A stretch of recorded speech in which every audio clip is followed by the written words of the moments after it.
Menstrual cycle आपण काय phase मध्ये डिवाइड करतो. जसं की इकडे बघा, ही आहे फॉलिक्युलर फेज, त्यानंतर असते ओव्हुलेशन, त्यानंतर ल्युटियल फेज आणि इकडं मेन्स्ट्रुअल फेज. इथं ब्लिडिंग होत असतं. इथं काय होत असतं? ब्लिडिंग होतं.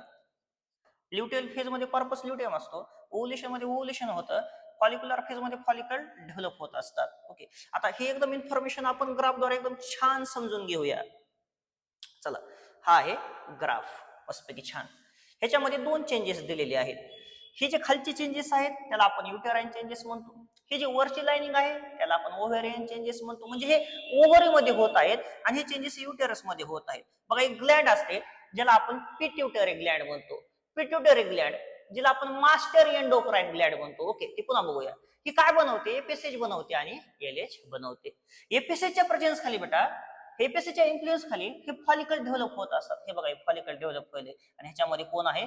ऊ साईट आहे. हे बघा, ऊ साईट आहे या फॉलिकल मध्ये.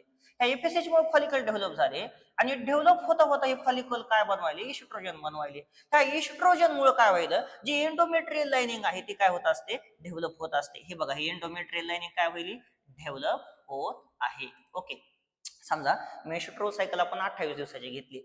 1 ते 4 दिवस काय होत असतं? ब्लिडिंग होत असतं. त्याला आपण काय म्हणतो? मेन्स्ट्रुएशन्स असं म्हणतो. ओके, आणि पहिल्या दिवसापासूनच कोण डेव्हलप व्हायले? फॉलिकल डेव्हलप व्हायले. फॉलिकल कुणाच्या प्रेझेन्स खाली डेव्हलप व्हायले? एपीएससीच्या प्रेझेन्स खाली डेव्हलप व्हायले. बरोबर की नाही? 1 ते 4 दिवस काय झालं? ब्लिडिंग झालं. आता जे डेव्हलपिंग फॉलिकल काय बनवायले? इस्ट्रोजन बनवायले. त्या इस्ट्रोजन मुळे काय व्हायलं? ही एंडोमेट्रियल लाइनिंग काय होत चालली? थिक होत चालली. एकदम सिंपल, एकदम मस्त आहे. ओके, बघा, एंडोमेट्रियल लाइनिंग काय होत चालली? थिक होत चालली. 14वा दिवस आला. ओके, आता या 14व्या दिवसापर्यंत काय होतं? ही जी एंडोमेट्रियल लाइनिंग आहे बेटा, ही थिक होत जाते, रिजनरेशन होतं, पुन्हा तयार होते.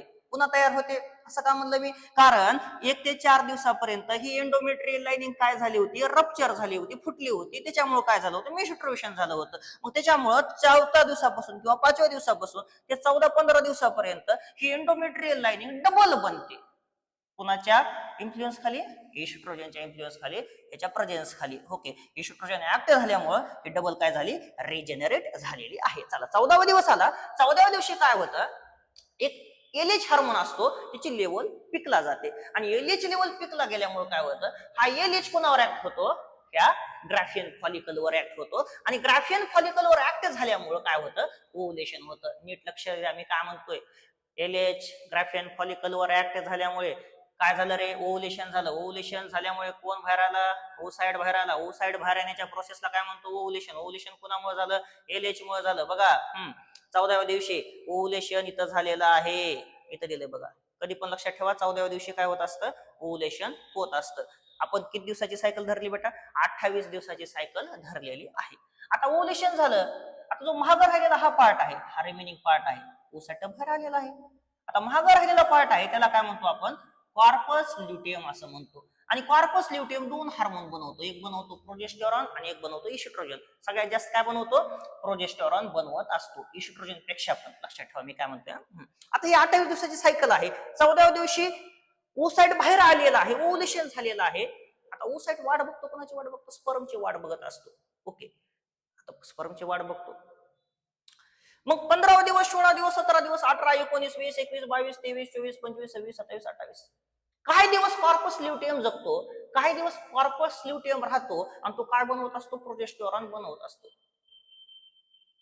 कोणत्या आशेमध्ये? की बाबा ओसाइटचं फर्टिलायझेशन होईल, आपलं स्पर्म सोबत स्पर्म आणि ओव्हम मिळतील, झायगोट बनवतील, एम्ब्रिओ बनवतील आणि तो एम्ब्रिओ येऊन कुठे इम्प्लांट होईल? युटेरस मध्ये, ह्या एंडोमेट्रियम लाइनिंग वर इम्प्लांट होईल.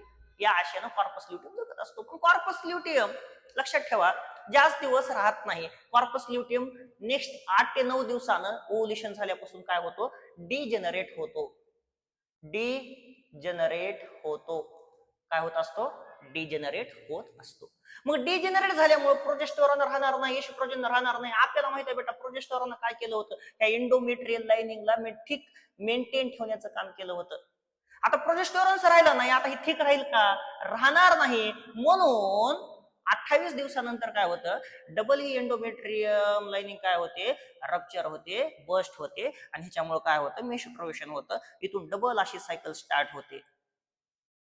मग हे चेंजेस होणार डबल. 4-5 दिवस मेन्स्ट्रुएशन होणार, मस्तपैकी फॉलिकल डेव्हलप होत असतात. कुणाच्या इन्फ्लुएन्स खाली? एपीएससीच्या इन्फ्लुएन्स खाली. मग हे डेव्हलप होणारे फॉलिकल इस्ट्रोजन बनवतात. हे इस्ट्रोजनमुळे मस्तपैकी अशी एंडोमेट्रियल लाइनिंग काय होते, थिक होत असते. 14व्या दिवशी आणखी एलएचचं लेवल वाढल्यामुळे ओव्हुलेशन झालं. बरोबर की नाही? ओव्हुलेशन म्हणजे उसाइड बाहेर आला.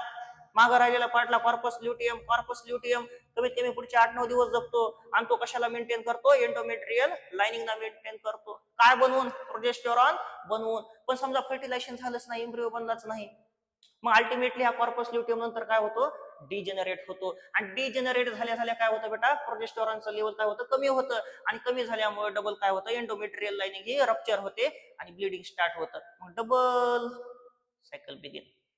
डबल 4-5 दिवस काय होणार, ब्लिडिंग होणार, मेन्स्ट्रुएशन होणार. ह्याला आपण मेन्स्ट्रुअल सायकल असं म्हणतो. ही एकदम सिंपल मेन्स्ट्रुअल सायकल मी सांगितलेली आहे. कॉर्पस ल्युटियम डिजेनरेट का होतो हे बघा बेटा. आता हे जे आहे तेच तुम्हाला डिटेल मध्ये झालेलं आहे आणि 10वीला एवढं सफिशियंट आहे. आय होप तुम्हाला समजलं असेल. खूप छान शिकवलेलं आहे, खूप छान तुम्हाला समजलं असेल. Okay, menstrual cycle. फक्त एक लक्षात ठेवा, आता मी काय म्हणतो बघा, हार्मोनचे फंक्शन लक्षात ठेवायचे. एफएसएच काय करतो, फॉलिकलला डेव्हलप करतो. फॉलिकलला काय करतो, डेव्हलप करत असतो. काय आयएमपी पॉइंट. एलएच काय करतो, ह्या एलएच मुळे काय होतं, ओव्हुलेशन होतं. एलएच मुळे काय होत असतं, ओव्हुलेशन. म्हणजे ग्राफियन फॉलिकल रप्चर होतं बेटा. ग्राफियन फॉलिकल रप्चर झाल्यामुळे ह्याच्यातून कोण बाहेर येतो, ओव्हम बाहेर येत असतो. लक्षात ठेवा, ओसाइड बाहेर येत असतो. नेक्स्ट, प्रोजेस्टेरॉन काय करतो, प्रोजेस्टेरॉन ही मेंटेन करतो, मेंटेन थिकनेस. कोणाची थिकनेस मेंटेन करतो, endometrial lining. Endometrial lining of uterus, lining of युटेरसला मेंटेन करत असतो. चला, इस्ट्रोजन काय करतो, थिक बनवतो. कुणाला थिक बनवतो, एंडोमेट्रियमला. It makes thick, it makes thick. कोणाला थिक बनवतो, it makes thick endometrium lining of uterus. Endometrium lining of uterus. एकदम छान हार्मोन्स आहे, ही त्यांची इन्फॉर्मेशन आहे. आणि ही झाली आपली मेन्स्ट्रुअल सायकल. एकदम छान मेन्स्ट्रुअल सायकल संपलेली आहे. बघा, आपला 50% चॅप्टर संपलेला आहे. आपला सेक्सुअल रिप्रोडक्शन राहिलेला आहे, ते आपण पुढच्या लेक्चर मध्ये संपूया. आणि कंप्लीट आपण 5 ते 6 लेक्चर मध्ये आपण 10 चॅप्टर संपवणार आहे. बघा, आपली लातूर मध्ये सायटॉन करिअर अकॅडमी आहे. इथं आपण ऑफलाईन क्लासेस घेतो. 8वी 9वी 10वी स्टेट बोर्ड असू द्या, फाउंडेशन असू द्या, सीबीएसई असू द्या, प्रत्येक वर्गाचे आपण इथं क्लासेस घेतो. एकदम ब्रँड शिकवलं जातं.